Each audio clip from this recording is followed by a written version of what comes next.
गुड़वाना के सभी मूल निवासियों को अनिल धुर्वे की तरफ से जय जोहार, जय फड़ाफेन। बना के रहेंगे गुड़वाना राज्य। साथियों, आज 1 नवंबर है और 1 नवंबर के दिन ही हमारे इस मध्य प्रदेश राज्य का स्थापना हुआ था। सारे देशवासी, सारे मध्य प्रदेश के प्रदेशवासी और छत्तीसगढ़ राज्य के वासी सभी सभी कोई मध्य प्रदेश स्थापना दिवस मना रहा है तो कोई छत्तीसगढ़ राज्य स्थापना दिवस मना रहा है। लेकिन सबसे महत्वपूर्ण सवाल ये है साथियों कि जब 1 नवंबर सन 1956 को भाषावार प्रांतों का गठन किया गया था, उस समय इस देश के मध्य भारत में बहुतायत मात्रा में गोंडी भाषा बोलने वालों को गुड़वाना प्रदेश क्यों नहीं दिया गया? वो कौन लोग थे जो गुड़वाना प्रदेश को नहीं बनने देना चाहते थे? गुड़वाना की सांस्कृतिक विरासत को, गुड़वाना की जो भाषा है, गुड़वाना की जो संस्कृति है, गुड़वाना के जो जल जंगल जमीन है, इनको सुरक्षित रखते हुए नहीं देखना चाहते थे। इस सवाल के ऊपर आज अपन लोग चिंतन करेंगे। 1 नवंबर सन 1956 को भाषावार प्रांतों का गठन हुआ। बंगाली बोलने वालों को बंगाल मिला, तमिल बोलने वालों को तमिलनाडु मिला, हाक्के उड़िया बोलने वालों को उड़ीसा मिला, कन्नड़ बोलने वालों को कर्नाटक मिला, मलयालम बोलने वालों को केरला मिला, पंजाबी बोलने वालों को पंजाब मिला, गुजराती बोलने वालों को गुजरात मिला। लेकिन गोंडी भाषा बोलने वालों को गुड़वाना प्रदेश क्यों नहीं मिला? ये सवाल आज गुड़वाना का जो युवा वर्ग है, युवा पीढ़ी है, इस सवाल का जवाब अपने आप में तलाशने का प्रयास करना चाहिए साथियों। आखिर वो कौन लोग थे? क्यों गुड़वाना प्रदेश नहीं बनने देना चाहते रहे? साथियों, आप लोगों को बताना चाहूंगा मैं, इस देश के अंदर गुड़वाना राज्य की बात को सबसे पहले पानावरस रियासत के राजा लाल शाह श्याम जी ने नेहरू मंत्रिमंडल में रखा था और दमदारी से उन्होंने अपनी बात को रखा था। उन्होंने कहा था कि जब भाषावार प्रांतों का गठन हो रहा है, मराठी बोलने वालों को महाराष्ट्र मिल रहा है, उड़िया बोलने वाले को उड़ीसा मिल रहा है, कन्नड़ बोलने वाले के लिए कर्नाटक स्टेट बन रहा है, मलयालम बोलने वालों के लिए केरला बन रहा है, बंगाली बोलने वालों के लिए बन रहा है, तो गोंडी बोलने वालों के लिए गुड़वाना प्रदेश क्यों नहीं? ये सवाल जब उन्हें तत्कालीन प्रधानमंत्री पंडित जवाहरलाल नेहरू जी के सामने रखा, पंडित जवाहरलाल नेहरू जी ने उनके प्रस्ताव को ठुकराया। वो गुड़वाना का स्वाभिमानी बेटा सांसद के पद से इस्तीफा देकर मैदान में आया और पुनः चुनाव लड़ा और पुनः चुनाव निर्दलीय लड़के और वो पुनः जीत के गए। यानी गुड़वाना राज्य की जो मांग है साथियों, देश की आजादी के बाद से ही उठना शुरू हो गया था। इससे पहले वर्तमान तेलंगाना राज्य के आदिलाबाद क्षेत्र के रहने वाले कुमराम भीम जी ने, इनने भी 1940 के आसपास नवाबों के खिलाफ में, ब्रिटिश गवर्नमेंट के खिलाफ में जल जंगल जमीन की लड़ाई इनने लड़ी। तो उनका भी जो नारा था वो नारा था मावा नाटे मावा राज, यानी हमारे क्षेत्र में हमारा राज। तो साथियों, हम देश की आजादी के बाद जब 1 नवंबर सन 1956 को भाषावार प्रांतों का गठन हुआ, उस समय गोंडी भाषा बोलने वालों के लिए गुड़वाना प्रदेश नहीं बना। फिर हम आते हैं 2000 के दशक में। 1 नवंबर 2000 को तत्कालीन प्रधानमंत्री माननीय अटल बिहारी वाजपेयी जी, उस समय एनडीए की गवर्नमेंट थी, तो माननीय अटल बिहारी वाजपेयी जी ने एक शब्द कहा था। उनने कहा था कि राज्य जितने छोटे होंगे उतना ही उस राज्य का विकास होगा।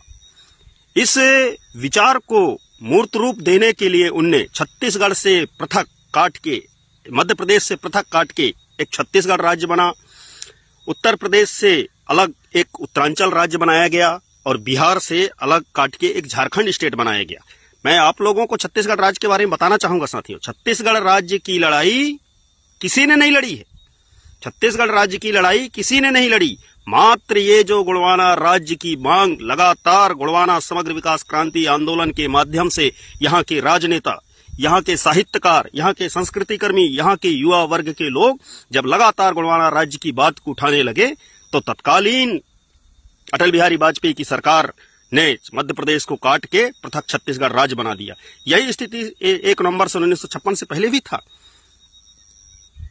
राजा लाल शाह श्याम जी, बसंतराव उइके जी, इन लोगों ने भी गुड़वाना राज्य की बात किया। उनकी बात को भी आज आप देखिए पूरा तेलंगाना का जो एरिया है, आपका वारंगल से लेकर भद्रांचम से लेकर आदिलाबाद हो गया, या आपका पश्चिम गोदावरी जिला हो गया, ये टोटल गोंडी भाषी एरिया है। हमारा जो महाराष्ट्र का जो विदर्भ क्षेत्र है, विदर्भ क्षेत्र टोटल गोंडी भाषी एरिया।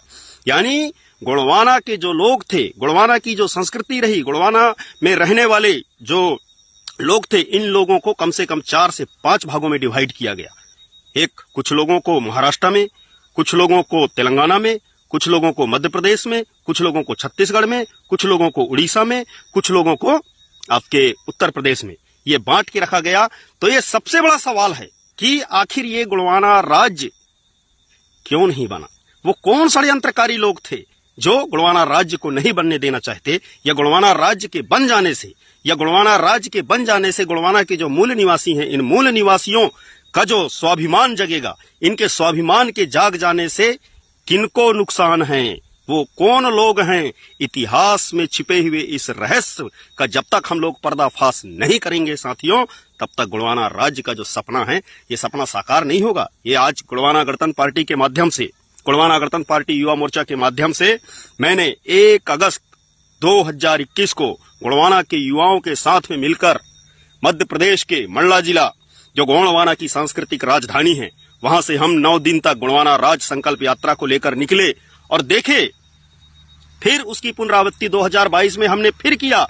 और मैं युवा साथियों से अपील करना चाहता हूं कि साथियों, आओ मिले, मिलजुल करके जो ये गोंडवाना राज्य का संकल्पना रहा, ये गोंडवाना राज्य की जिस संकल्पना को लेकर बाबूराम सेठमाके जैसे लोग, वीर गुंडाधुर जैसे लोग, वीर नारायण सोना खान जैसे लोग, महाराजा शंकर शाह, कुंवर रघुनाथ शाह जैसे लोग हंसते हंसते कोई फांसी पे झूल गया, तो किसी को तोप के मुंह में बांध के उड़ा दिया गया। अपनी मातृभूमि के मान सम्मान के लिए, गोंडवाना के मान सम्मान के लिए, उस सपने को साकार करने के लिए हम लोग एकाकार हों, एक लक्ष्य बनाएं, और वो लक्ष्य हो सिर्फ गोंडवाना राज्य की स्थापना। साथियों, ये गोंडवाना समग्र विकास क्रांति आंदोलन से पहले भी दादा धोकल सिंह मरकाम जी के माध्यम से, गोंडवाना महासभा के माध्यम से गोंडवाना के राजपाट की बात हुई। उनसे पहले भी, उसके बाद में भी हमारे का दादा कंगला माझी जी के नेतृत्व में, अंतर्राष्ट्रीय माझी सरकार के नेतृत्व में गोंडवाना राज्य की बात हुई। लेकिन वर्तमान समय में आखिर ऐसा क्या हुआ कि जो गोंडवाना का युवा वर्ग है, ये गोंडवाना का युवा वर्ग गोंडवाना राज्य के सपने से, या जो सपना उसके अंतस में धड़कना चाहिए था, हृदय का स्पंदन बनके, वो सपना से कैसे दूर हो गया? इस सवाल का जवाब तलाशना आज की युवा पीढ़ी की महती आवश्यकता है। साथियों, गोंडवाना राज्य के साथ ही साथ हम बात करें अगर गोंडी भाषा की, तो देश की आजादी के बाद लगभग जब 8वीं अनुसूची को तैयार किया जा रहा था, उस 8वीं अनुसूची में आज के समय में 22 भाषाएं हैं। उस समय मात्र 14 भाषाएं थीं। देश की आजादी के बाद जब 8वीं अनुसूची को तैयार किया गया, उस समय मात्र 14 भाषाओं को 8वीं अनुसूची में शामिल किया गया था। लेकिन 1967 में 21वां संशोधन करके सिंधी भाषा, जिसको बोलने वाले इस देश के अंदर गिने चुने लोग होंगे, उस सिंधी भाषा को भी संवैधानिक मान्यता दे दिया गया। 1992 में 71वां संशोधन हुआ, भारत संविधान का 71वां संशोधन हुआ, और उस 71वें संशोधन में कोंकणी, मणिपुरी और नेपाली, इन तीन भाषाओं को 8वीं अनुसूची में शामिल किया गया। सोचने वाली बात है, इस देश के अंदर नेपाल में रहने वाले लोग जिनकी भाषा नेपाली है, उस नेपाली भाषा को 8वीं अनुसूची में शामिल किया गया। सिंधी भाषा जो पाकिस्तान में बोला जाता है, वो सिंधी भाषा को भी इस देश में 8वीं अनुसूची में शामिल किया गया। फिर आते हैं भारतीय संविधान के 92वां संशोधन जो 2003 में हुआ था। इस 2003 के संशोधन में बोडो भाषा, डोंगरी भाषा, मैथिली भाषा और संथाली भाषा, इन 4 भाषाओं को संवैधानिक मान्यता दिया गया। मैं आप लोगों का ध्यान इस ओर भी आकृष्ट करना चाहूंगा कि 2003 में जब संविधान का 92वां संशोधन किया जा रहा था, उस समय अटल बिहारी वाजपेयी जी हमारे देश के प्रधानमंत्री हुआ करते थे। उनने कहा था कि इस देश के आदिवासियों के साथ में ऐतिहासिक अन्याय हुआ है, इसलिए इस अन्याय को दूर करने के लिए हम अपने कैबिनेट में अनुसूचित जनजाति मामले का एक अलग मंत्री नियुक्त करेंगे। और उन्होंने फग्गन सिंह कुलस्ते जी को पहला कैबिनेट मिनिस्टर बनाया था। ये फग्गन कुलस्ते जी जिस लोकसभा क्षेत्र से जहां के जनता का प्रतिनिधित्व करते हैं, उस क्षेत्र में सबसे ज्यादा गोंडी भाषा बोला जाता है साथियों। लेकिन दुर्भाग्य की बात है कि फग्गन सिंह कुलस्ते जी कैबिनेट मिनिस्टर रहते हैं, बोडो भाषा, डोंगरी भाषा, मैथिली भाषा और संथाल भाषा को संवैधानिक मिल जाता है, लेकिन गोंडी भाषा को संवैधानिक मान्यता नहीं मिलता। इसलिए गोंडवाना के लोग कभी कभी गुस्से में आकर मंचों में बोल देते हैं कि फग्गन सिंह कुलस्ते गोंडवाना का नालायक बेटा है करके। आज गोंडवाना समग्र विकास क्रांति आंदोलन के माध्यम से गोंडवाना की जो सांस्कृतिक धरोहर रही, गोंडवाना के जो ऐतिहासिक धरोहर रहे, गोंडवाना का जो जीवन दर्शन रहा, गोंडवाना के जो तीज त्योहार रहे, गोंडवाना के जो रीति रिवाज रहे, इनको सहेजने और समेटने का काम वर्तमान समय में युवा पीढ़ी को करना पड़ेगा साथियों। क्योंकि वही समाज संघर्ष कर सकता है जिस समाज का स्वाभिमान जिंदा हो। और स्वाभिमान आपका कब जिंदा होगा? जब आपके सामने आपका जो ऐश्वर्यशाली इतिहास है, उस इतिहास को जब आपके सामने रखा जाएगा, तब आपका स्वाभिमान जिंदा होगा। तो साथियों, मेरा आज इस फेसबुक के माध्यम से लाइव आने के और 2-3 कारण रहे। आप लोगों को मालूम होगा कि 2 जून 2014 में तेलंगाना राष्ट्र का भी निर्माण हुआ था। यूपीए गवर्नमेंट उस समय थी, हमारे मनमोहन सिंह जी देश के प्रधानमंत्री हुआ करते थे। उस समय तेलंगाना राज्य भी बन गया, लेकिन गोंडी राज्य गोंडवाना प्रदेश नहीं बना। क्यों नहीं बना?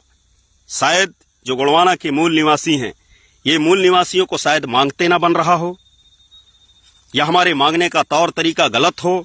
बहुत सारे लोग गोंडवाना समग्र विकास क्रांति आंदोलन में काम करने वाले लोगों को ज्ञान दिया करते हैं कि हीरा सिंह मरकाम ने बिना समाज को जगाए राजनीतिक दल बना लिया। ये सबसे बड़ी गलती है। गोंडवाना गणतंत्र पार्टी का अगर गठन नहीं हुआ होता तो आज हमारा समाज बहुत आगे चला गया होता।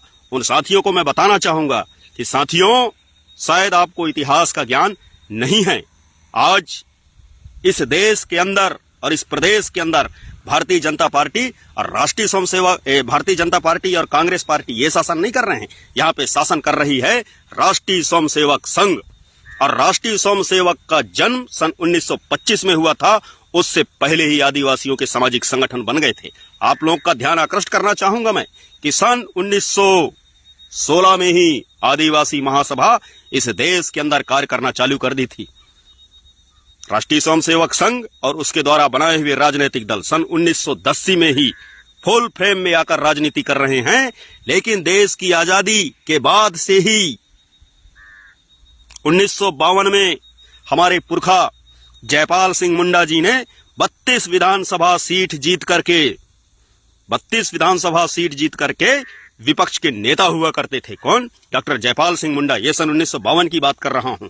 तो ये लोग आज जो हमको बोलते हैं कि हीरा सिंह मरकाम ने गोंडवाना गणतंत्र पार्टी नामक राजनीतिक दल बनाकर गोंडवाना आंदोलन को कमजोर किया, ये वो लोग हैं साथियों जो भारतीय जनता पार्टी और कांग्रेस की गुलामी करते हैं, या तो राष्ट्रीय स्वयंसेवक संघ के इशारे में इस गोंडवाना समग्र विकास क्रांति आंदोलन को बदनाम करने की साजिश रचा करते हैं। साथियों, उस समय जब जयपाल सिंह मुंडा जी की राजनीति परवान में थी, उस समय देश के तत्कालीन प्रधानमंत्री पंडित जवाहरलाल नेहरू जी ने उनसे कहा था कि मुंडा जी, मैं आप लोगों के आदिवासियों के विकास के लिए, आदिवासियों के उत्थान के लिए हमें आप लोगों की जमीन चाहिए।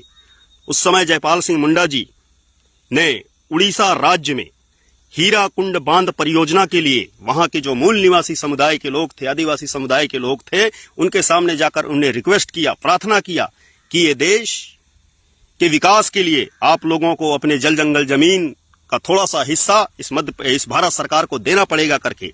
उस समय उड़ीसा राज्य के उस क्षेत्र के रहने वाले लोगों ने हीरा कुंड बांध परियोजना के लिए अपने जमीनें दी। उस हीरा कुंड बांध परियोजना के उद्घाटन में जब पंडित जवाहरलाल नेहरू जी वहां पहुंचे तो उन्होंने कहा था कि ये विकास के मंदिर हैं करके। उन्हें बड़े बड़े बांधों को, बने बड़े पावर प्लांटों को, बड़े बड़े कोयला खदानों को, कि आपके माइन के खदानों को उन्हें विकास का मंदिर का नाम दिया था। फिर दूसरी बार राउरकेला में स्टील प्लांट के लिए जयपाल सिंह मुंडा जी ने अपने समाज के लोगों से रिक्वेस्ट किया जब ये रिक्वेस्ट करते हैं आदिवासी समुदाय के लोग अपने जल जंगल जमीन को, इस देश का विकास होगा, हमारा विकास होगा, हमारे क्षेत्र का विकास होगा, ये सोच करके जब सरकार को देते हैं और बाद में पता चलता है कि नेहरू जी अपने वादे से मुकर जाते हैं, तब जाकर जयपाल सिंह मुंडा जी ने कहा था कि नेहरू जी, आपके विकास के मंदिर आदिवासियों के कब्रगाह हैं। यहाँ पे आदिवासियों को न देवता का दर्शन हुआ, न ही उनको प्रसाद मिला। ये जयपाल सिंह मुंडा जी के उस समय के शब्द रहे साथियों। उन्हें जयपाल सिंह मुंडा जी ने उस समय कहा था, एक शब्द और कहा था उनने कि काश मुझे भी इतिहास सिखाया होता तो मैं नेहरू की बातों पर कभी भरोसा नहीं करता। यानी इतिहास ने अगर मुझे सीख दे दिया होता तो मैं नेहरू की बातों पे भरोसा नहीं करता और अपने समाज के लोगों को जल जंगल जमीन देने के लिए नहीं बोलता। आज भी हम देखें तो ये जो मध्य प्रदेश है साथियों, इस मध्य प्रदेश में हमारे विंध्य क्षेत्र के उमरिया जिला, उमरिया, शहडोल, सीधी, सिंगरौली, ये पूरा कोयले की पट्टी है। एशिया महाद्वीप का सबसे मोटे कोयले की परत अगर कहीं पे मिलता है तो मध्य प्रदेश के सिंगरौली जिले में मिलता है। सिंगरौली जिला, जिसे ऊर्जा राजधानी कहते हैं, ये सिंगरौली जिला अगर बिजली ना दे तो दिल्ली में प्रकाश नहीं होगा। लेकिन उस सिंगरौली जिला में जाकर वहां के मूल निवासियों की स्थिति को आप देखिए, वो मूल निवासी बद से बदतर स्थिति पे जीने पे मजबूर हैं। ठीक उसी तरीके से हमारे पूरे एशिया महाद्वीप का सबसे ज्यादा कापर बालाघाट के मलाजखंड एरिया में मिलता है। वहां पे मलाजखंड में जाकर आप देखिए वहां के जो मूल निवासी हैं उन लोगों की स्थिति कैसी है। यानी मध्य प्रदेश का जो गोंडवाना पट्टी है, जिस गोंडवाना पट्टी को हम पृथक गोंडवाना राज्य की मांग करते हैं, जिन 25 जिलों को लेकर, इन 25 जिलों में साथियों अपार खनिज संपदा है, वन संपदा है, बड़ी बड़ी नदियां यहां पे बह रही हैं, लेकिन सबसे ज्यादा गरीबी यहीं पे है। यानी अमीर भूमि में गरीब लोग निवास कर रहे हैं। जबकि ये राज्य को बनाया गया था, उस समय कहा गया था कि क्षेत्रीयता के आधार पर किसी का भेदभाव, किसी भी क्षेत्र के साथ में भेदभाव नहीं होगा, लेकिन गोंडवाना के लोगों के साथ में भेदभाव हुआ साथियों। आज पूरे भारत देश में सबसे ज्यादा कोयला देने वाला क्षेत्र आदिवासी क्षेत्र, और इसी आदिवासी क्षेत्र में सबसे ज्यादा अशिक्षा, सबसे ज्यादा कुपोषण, सबसे ज्यादा भूखमरी, सबसे ज्यादा लाचारी यहीं पे है, सबसे ज्यादा गरीबी यहां पे है। क्यों है? इस सवाल का जवाब आपको और हमको तलाशना पड़ेगा साथियों, और इसके लिए हमको एकजुट होना पड़ेगा। हमारी जो एकजुटता है, आज आदिवासी मूल निवासी समुदाय की एकजुटता ही उसे बचा सकती है। बाकी दुनिया की कोई ताकत नहीं बना सकती, कोई भी परियोजनाएं हमको नहीं बचा सकती, कोई भी सरकार हमको नहीं बचा सकता। अगर हमको कोई बचा सकता है तो हमारी एकजुटता, हमारी सामूहिकता हमको बचा सकती है। इतिहास के पन्नों का अगर हम अध्ययन करें तो ब्रिटिश गवर्नमेंट के साथ में सबसे पहले लड़ाई लड़ने वाला अगर कोई था तो इस देश का मूल निवासी था, आदिवासी था। अगर उस समय जो आज आदिवासियों को मुख्य धारा में लाने की बात करते हैं, आदिवासी लोग मुख्य धारा में आ जाएं, ऐसे लोग जो शब्द कहते हैं, इनके पुरखा लोग अगर उस समय आदिवासियों के साथ में कंधा से कंधा मिलाकर अंग्रेजों के खिलाफ में लड़ गए होते तो ये देश 15 अगस्त 1947 से पहले आजाद हो गया होता। ये मैं दावे के साथ कह सकता हूं। आज हम देख रहे हैं यहाँ की जो मूल निवासी समुदाय है, इस मूल निवासी समुदाय की स्थिति दिनों दिन बदतर से बदतर होते जा रहा है। पूरे आदिवासी क्षेत्रों में सबसे ज्यादा कुपोषण है तो आदिवासी क्षेत्रों में, और इस सबसे ज्यादा अशिक्षा आदिवासी क्षेत्रों में, सबसे ज्यादा पलायन की समस्या आदिवासी क्षेत्रों में। क्यों? इस सारे सवालों का समाधान अगर कोई है तो वो समाधान है पृथक गोंडवाना राज्य। और ये पृथक गोंडवाना राज्य को बनाने के लिए साथियों मेरे जैसे बहुत सारे युवा कृत संकल्पित हैं, और मैं उन सभी युवा साथियों से अपील करना चाहता हूं कि आइए किसी एक दिन महाजुटान करते हैं, एक साथ बैठते हैं, रणनीतियां तैयार करते हैं, और जो देश की आजादी के बाद हमारे साथ ऐतिहासिक अन्याय हुआ उस अन्याय का प्रतिकार करते हैं। और इस प्रतिकार को करने के लिए जो हमारे पूर्वजों के माध्यम से जिन अस्त्रों और शस्त्रों का इस्तेमाल किया गया था, उन अस्त्रों और शस्त्रों का एक बार फिर से परीक्षण करते हैं और पुनः उसी ताकत के साथ, उसी जोश और जुनून के साथ पृथक गोंडवाना राज्य के लिए लड़ते हैं, जिसका सपना तोप के मुंह में बंधते समय महाराजा शंकर शाह, कुंवर रघुनाथ शाह ने देखा था। जिसका सपना बाबूराम सिडमाके जी ने देखा था, जिस गोंडवाना राज्य का सपना बे नारायण सिंह मरकाम जी ने देखा था, जिस गोंडवाना राज्य का सपना गुंडाधूर और डिबरूधूर जैसे लोगों ने देखा था, जिस गोंडवाना राज्य का सपना राजा लाल शाह श्याम जी ने देखा था, जिस गोंडवाना राज्य का सपना भीमू कुमरे जी ने देखा था, जिस गोंडवाना राज्य का सपना कंगला माझी जी ने देखा था, जिस गोंडवाना राज्य का सपना दादा धोकल सिंह मरकाम जी ने देखा था, जिस गोंडवाना राज्य का सपना दादा हीरा सिंह मरकाम जी ने देखा था, जिस गोंडवाना राज्य का सपना आचार्य मोतीराम कंगाली जी ने देखा था, जिस गोंडवाना राज्य का सपना सुनेर सिंह ताराम दादा ने देखा था, और जिस गोंडवाना राज्य का सपना पुरुषोत्तम सिडमाके जी ने देखा था, उस सपने को साकार करना, क्योंकि वो सपना सिर्फ उनका सपना भर नहीं है साथियों, ये सपना हमारे आने वाली जो पीढ़ी है उस पीढ़ी के भविष्य को सुरक्षित बनाए रखने के लिए नितांत ही आवश्यक है। साथियों, आप लोगों ने मेरी बात को बड़े ध्यान से और गंभीरता से सुना।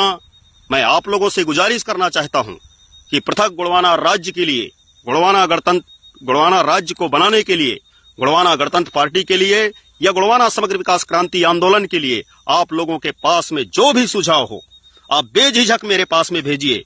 हम सब लोग मिलजुल के, दादा हीरा सिंह मरकाम कहा करते थे कि मुझे एक व्यक्ति का 100% दिमाग, 100% समय और 100% पैसा नहीं चाहिए, मुझे 100 लोगों का 1% दिमाग चाहिए, मुझे 100 लोगों का 1% पैसा चाहिए, मुझे 100 लोगों का सिर्फ 1% समय चाहिए। यानी वो सामुदायिकता की बात करते रहे। क्यों? क्योंकि दादा मरकाम जानते रहे कि सामुदायिकता की बुनियाद पर ही गोंडवाना राज्य का सपना साकार हो सकता है। और इस गोंडवाना राज्य के सपने को साकार करने के लिए यहाँ की जो युवा पीढ़ी है, जो गोंडवाना की युवा पीढ़ी है, गोंडवाना की युवा पीढ़ी का जो धैर्य है, गोंडवाना युवा पीढ़ी की जो दूरदृष्टि है, वो उस सपने को परवाज देंगे करके ये दादा मरकाम जी जानते थे।